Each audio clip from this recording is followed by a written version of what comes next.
a unique thing. So this is a symposium, I hope you all know. It's not Physics 205 or something that we normally have at this time. And it's on the contributions of Howard's distinguished professor, Howard Ward, in the fields of remote sensing and environmental optics. And we have a whole bunch of speakers from out of town, distinguished speakers in ocean optics and remote sensing, and they'll talk throughout the day. It should be a really interesting day. As I go through and introduce people, when we go along, there's going to be a little bit of a thread, and that's the Euroloff Award is the highest award they give in ocean optics for contributions to knowledge of how light interacts in the ocean. And so, as I introduce people, you'll see that we have basically every living Euroloff Award in the room here.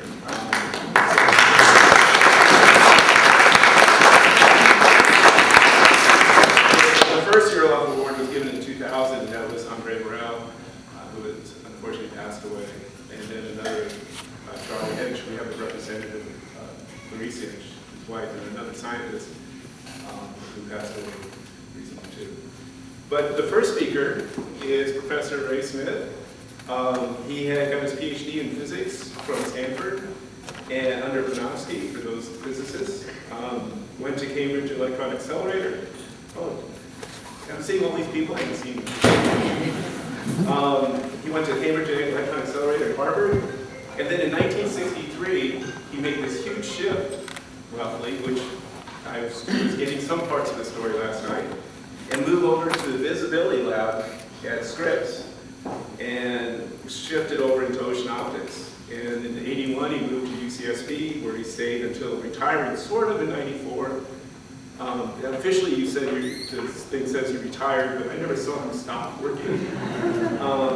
And so he's continued as professor emeritus and research professor at UCSB. In 2002, the second Euroloff Award was awarded to Ray Smith. So I'd like to welcome Ray Smith. And his talk is going to be on contributions to, Howard's contributions to ocean optics. So thank you.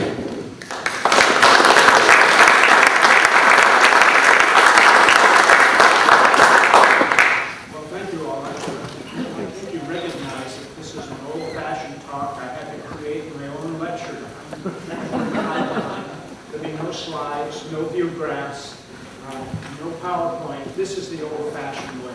So taking back the time. And I'll have to switch back and forth because in the old days I could look at my notes without putting my glasses.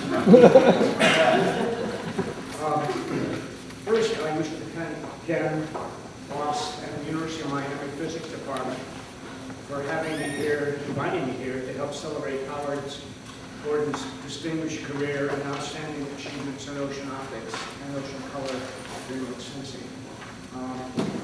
Secondly, I have to say that it's truly an honor to be here and help pay respect to an old colleague, and I use old advisedly, not in a sense, who has contributed so much to our oceanography community. And can people in the back hear me? Am I shouting on them? Doing okay. I use community advisedly and purposefully because I believe that the ocean optics community was in fact a group feeling the fellowship with others and a result of sharing common interests and goals. And I think, as many of you were at last night's dinner, realize that this is a community that has worked together for a long, long time. And with a great deal of respect, and I almost would say love for each other. That's save for the, except when we have over our site visits and things get a little testy there. Other than that, it has been a wonderful community. And then, to be clear, I need to say right off the bat that there's no way to do justice to Howard's more than 40 years of outstanding contributions to ocean optics, at least not in a mere 30 minutes. Consider, for example, that he had 3 publications in '72, he had 4 in '73, 3 in '74, 5 in '75, and so on. That was just the beginning, and then there's 40 more years of publications. allocations that we have to cover in the next 25 minutes. Impossible to do. And as I was looking up Howard's early work, well, let's see, I need to back up and check my notes. Bear with me. When you're 80 years old, you forget a few things every now and then. So.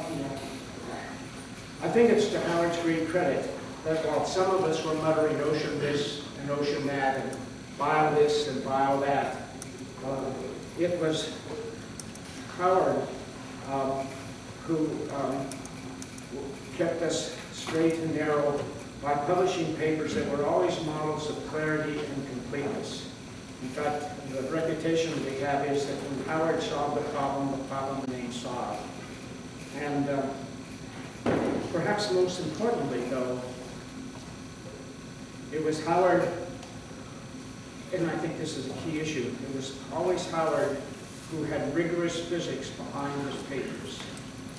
And that's a theme that I'll come back to, because he reminded us that ocean optics is physics, good, hard science physics.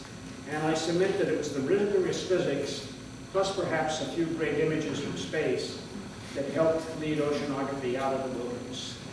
And Howard, you deserve a lot of credit for helping me decide this.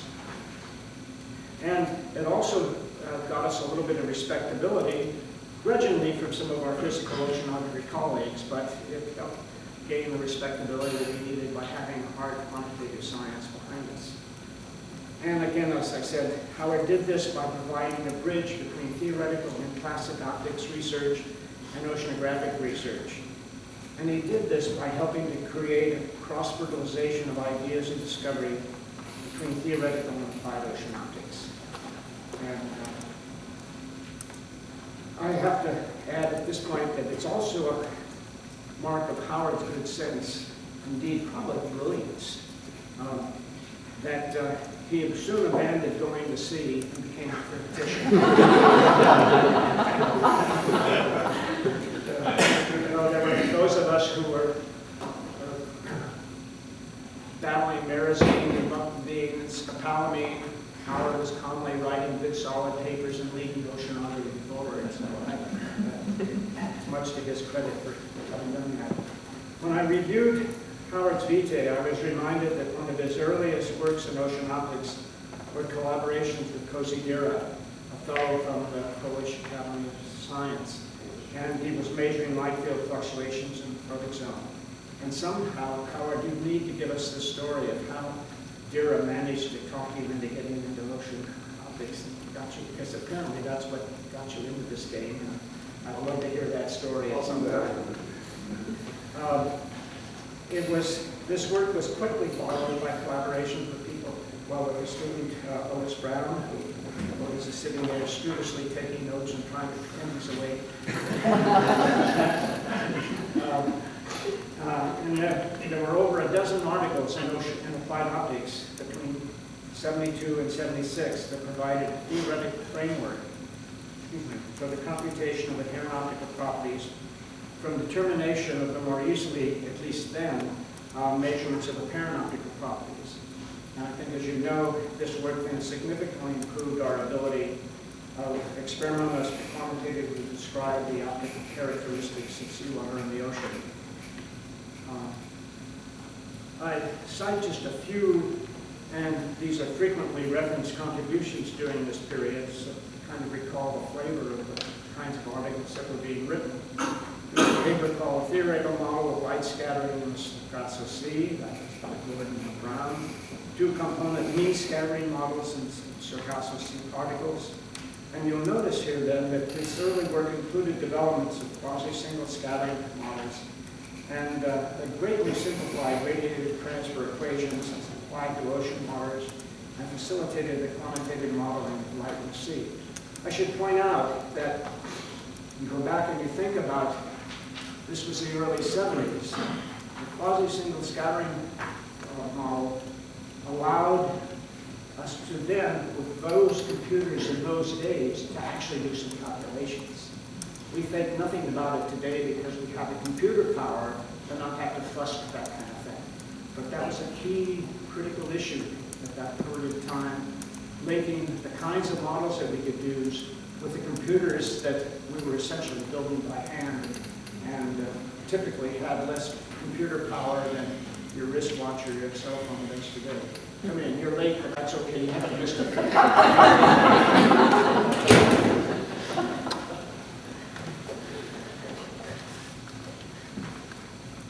And specifically during this period, there were two often referenced papers, multi-phase Monte Carlo technique for stimulation of radiative transfer, computed relationship between the inherent and apparent optical properties of the flat homogeneous ocean.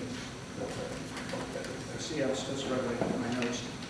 And radiative transfer in the ocean, a method for determination of absorption and scattering properties.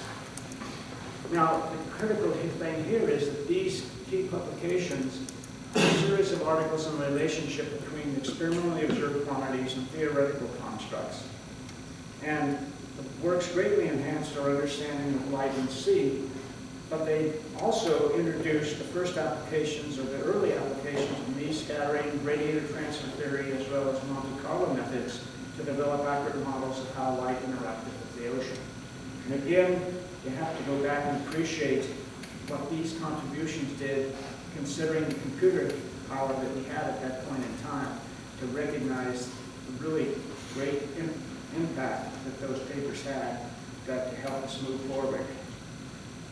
And this work led Howard to develop links between inherent and apparent optical properties, and that helped point the direction towards new instrument measurements and observations from space. Specifically, his theoretical and modeling studies have been especially valuable for in situ and remote sensing observations. And Ken will talk about that in detail, I'm sure, this afternoon. And, but I think that most of you recognize that the link between ocean optics and color remote sensing are very closely linked. And I want to quote to you an example that Howard and co-authors wrote in a paper in 1973. Go back and figure out how long ago that was, Howard.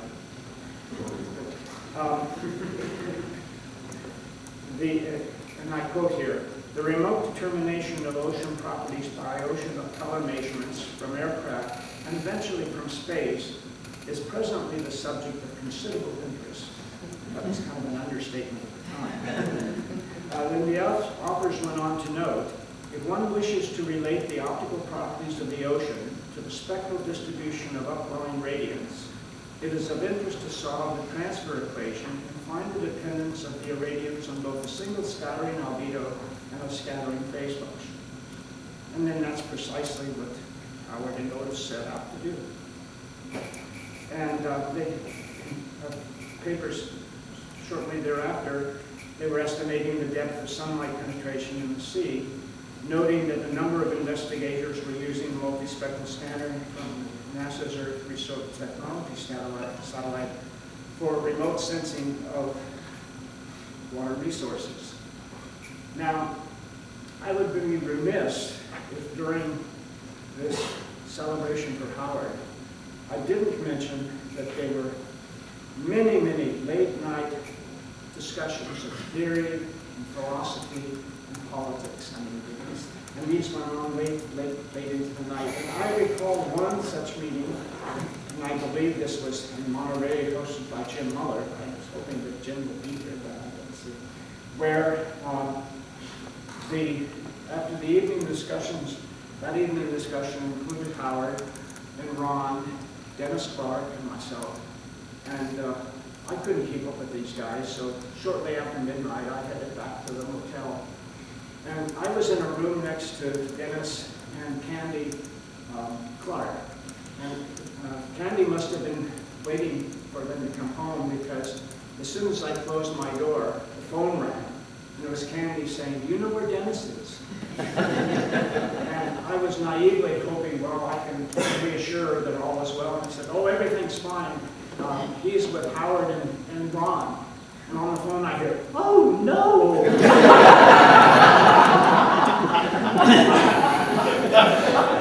And Such was the reputation of our early contributors to ocean optics.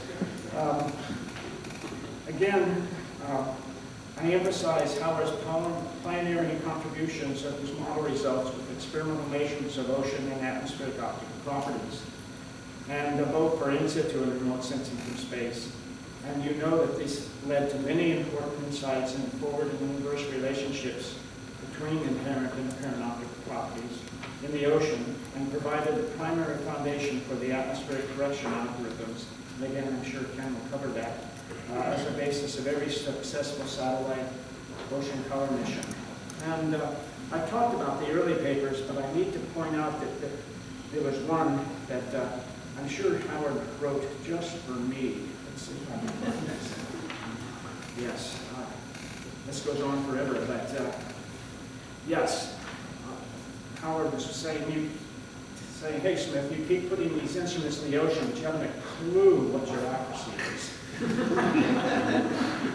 So Gordon Dane wrote a paper in Limnology and Oceanography entitled Self-Shading of In-Water Optical Instruments. And I'm sure, Howard, you wrote that just then.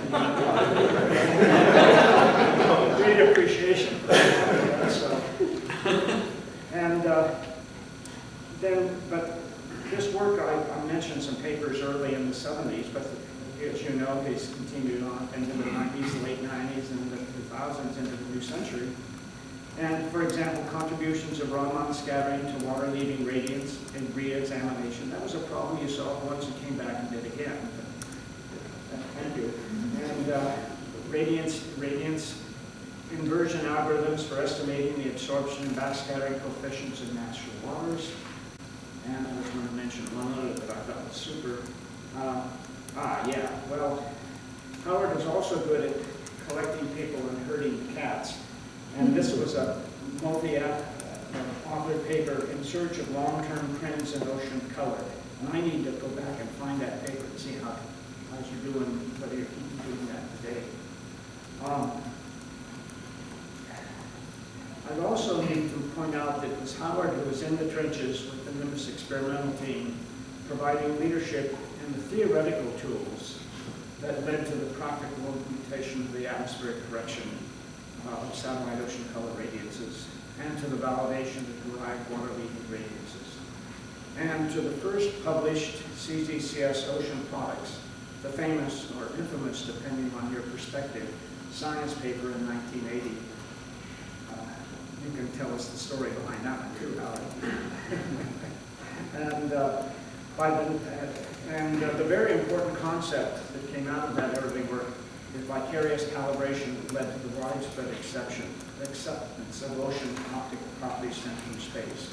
And again, you see the theme here of quantification of the things that we're doing, rigorous theoretical and empirical quantification of the measurements that we're making. And Howard held our feet to the fire and making sure that we and this work contributed to the subsequent ocean color satellite missions, CEDAS, MODIS, etc. So I'm going to summarize the current ability of optical oceanographers to quantitatively estimate phytoplankton biomass and primary production on a global basis, and in turn for these global estimates to be used for estimating global carbon flux owe a great deal to the work that Howard has done, the pioneering ocean optics work of Howard. And again, as I noted earlier, it was Howard who helped lead our community, and I should have said earlier on, that our community at some time seemed like motors wandering in the wilderness. And I think it was Howard who helped lead us out of the wilderness by the rigorous quantitative physics that he insisted that we do. So Howard and those here, I salute you. Your rigorous physics and application of knee, radiative transfer theory, Monte Carlo, etc. were a prime leader in ocean optics, and our community owes you an enormous gratitude to you and your students for how you've moved our community forward. Howard, thank you so very much.